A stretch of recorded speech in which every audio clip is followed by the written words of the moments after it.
Just over a year ago that we started getting the alerts from Metro Atlanta school districts that schools will be closing for what seemed like was going to be a short break due to COVID-19. But as we saw, that was not the case. A year later, many kids are finally returning to the classroom. Liza Lucas explains how some of the kids are thriving in this new wave of online learning. When classrooms closed, schools across the country pivoted in the wake of an emerging pandemic.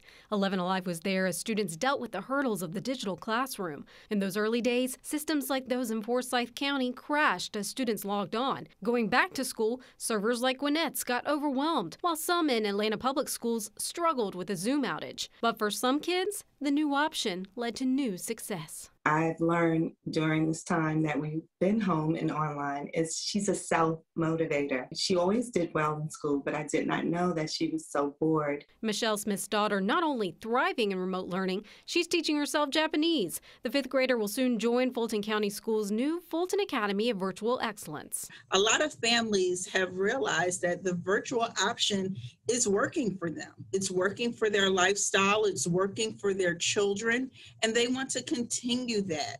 According to the district, more than 700 families of Fulton's 90,000 students have committed to the full-time virtual school. We've learned a lot over the year. I think all of America has learned a lot over the year, and there are ways to connect students virtually that we never dreamed. The trend to continue online options, a national one. A recent RAND survey showed 2 out of 10 districts have already adopted, plan to adopt, or are considering virtual school as an option after the pandemic. A statement from Georgia's Department of Education says they're confident families can decide what context suits their child's needs, adding they, quote, believe most students thrive best in a face-to-face environment, but for some students, high-quality full-time online education offers a good alternative. It was an alternative Michelle Smith never would have explored had it not been for the pandemic. I'm just grateful for the opportunity to learn something new about my daughter and see her do well in it.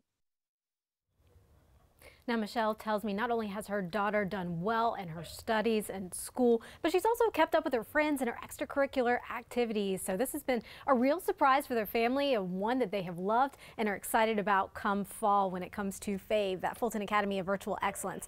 Now, obviously, Chesley, when we talk about online learning, the digital divide is a big discussion. I asked Fulton County Schools about this, and they said when it comes to this new program, they do plan to equip students who need it with both a laptop and a hotspot, so they're addressing issues of equity there as well. There you go. Make it all even. Make it all even. Thanks a lot, Liza. Appreciate it.